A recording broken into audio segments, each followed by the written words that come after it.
Hello, everyone, and welcome back to End Zone Analytics. And today, after my very, very long break, I am back.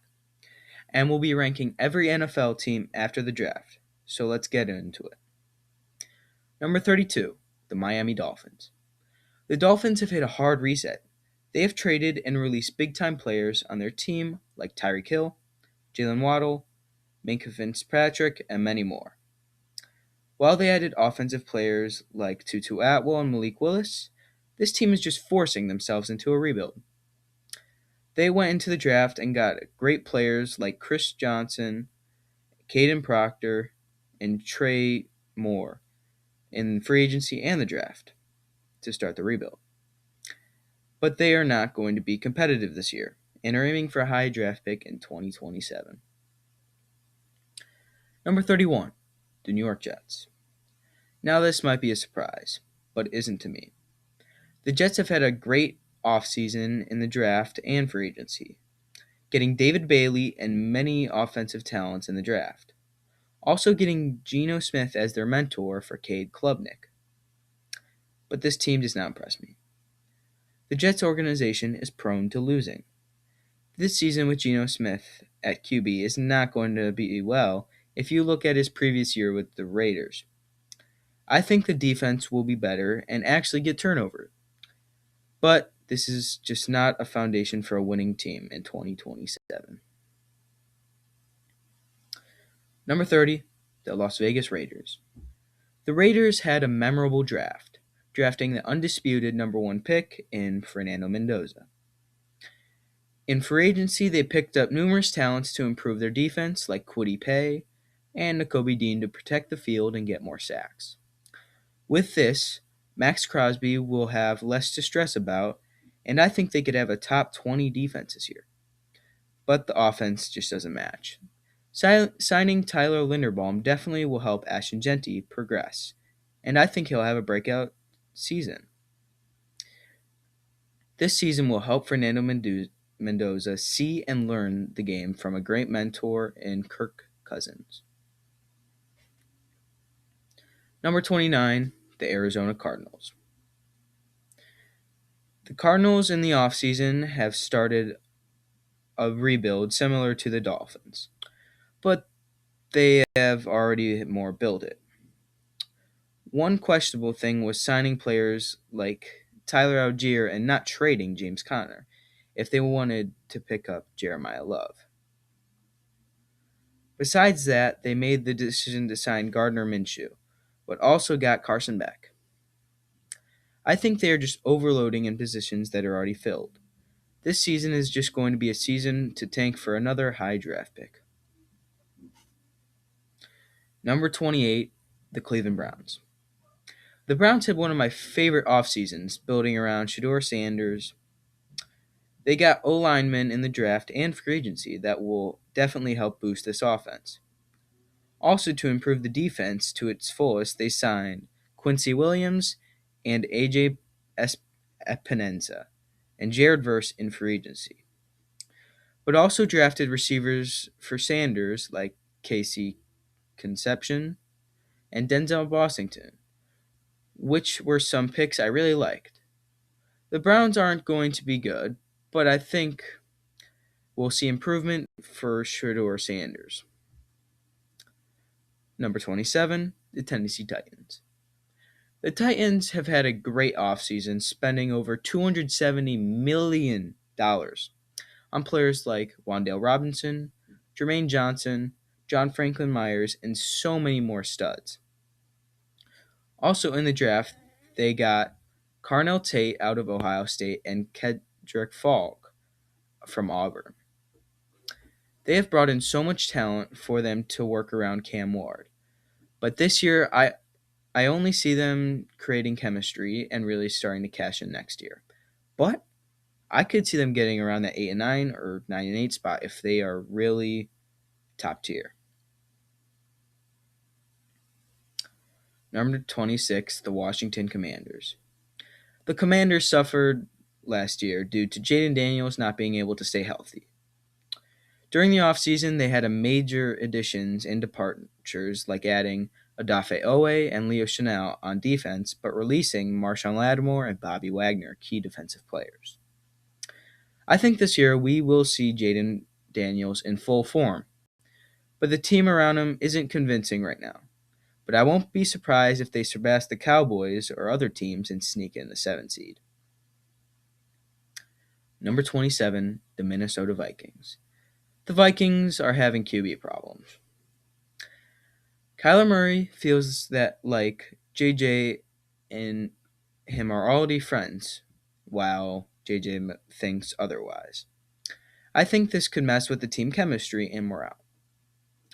But the Vikings haven't been bad. They finished third in the North, ending with a 5-game winning streak, which is impressive. But I really don't think it's going to be much different. Hopefully, Kyler Murray can fix their problems and mentor JJ into a better quarterback. Number 24, New Orleans Saints. Tyler Shuck had a great end of his rookie campaign with the Saints, getting 4 consecutive wins, 2 of them against division rivals. Even though he was a second-round pick and is already 26, which the Saints have been building around him, they have gotten offensive stars like Travis Etienne, Noah Fant, and in the draft, an amazing wide receiver, Jordan Tyson. I think he is going to have a great year and have massive growth.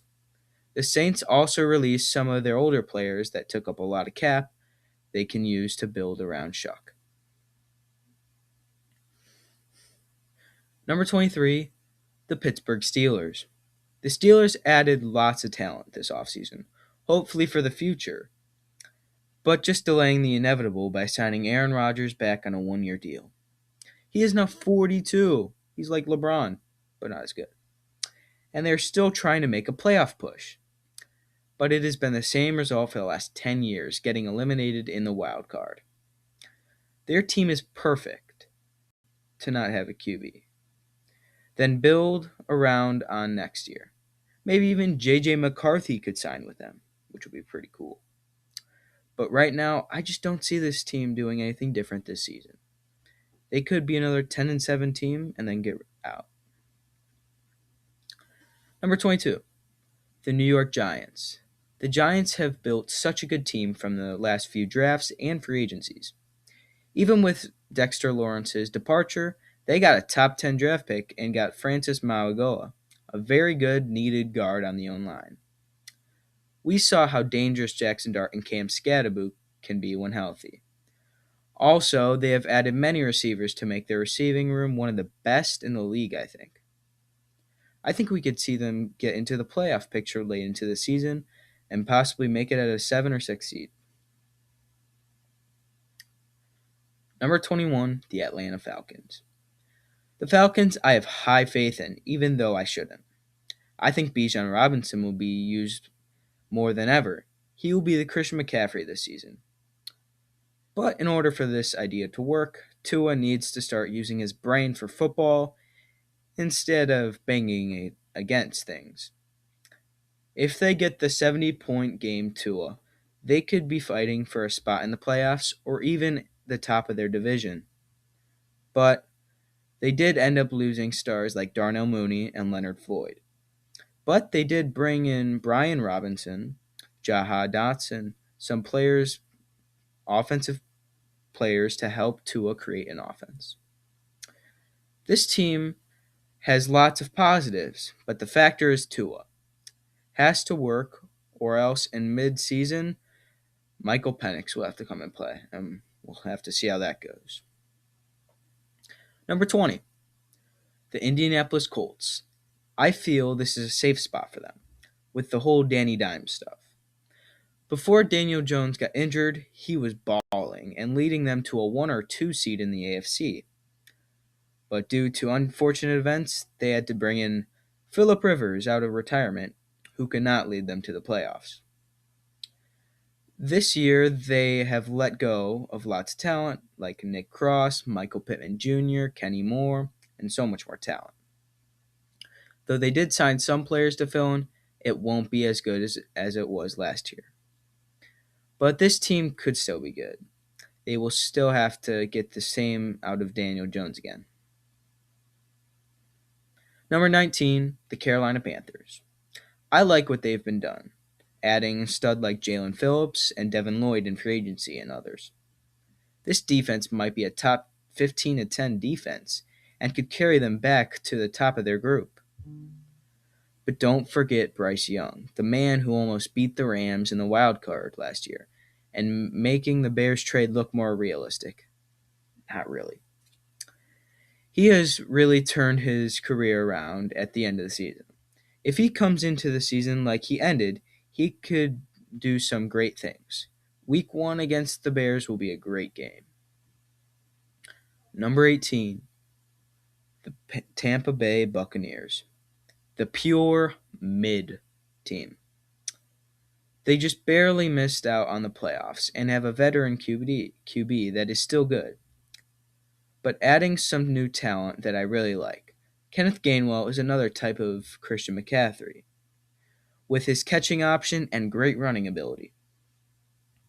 Adding the mindset of Reuben Bain Jr., who will dominate, I say dominate this league. This man will become whatever he wants. This team has very high peaks and low lows. Well, we'll just have to see which way they will lean. Number 17. Is it their year? The Dallas Cowboys. No, I do not think it is, and won't be for a while. But they will still have that top 10 offense with Dak Prescott, CeeDee Lamb, and George Pickens. This offense is still going to be amazing, but the defense is still in early stages of rebuilding. Though they got Caleb Downs at 11, he cannot single-handedly carry in coverage. But even though I think if their defense does somewhat good, they could be looking at a 10-7 season. Everyone, this is part 1. I'm making a part 2 in the next few days. I really appreciate you guys still being here. Thank you. This is Endzone Analytics, out.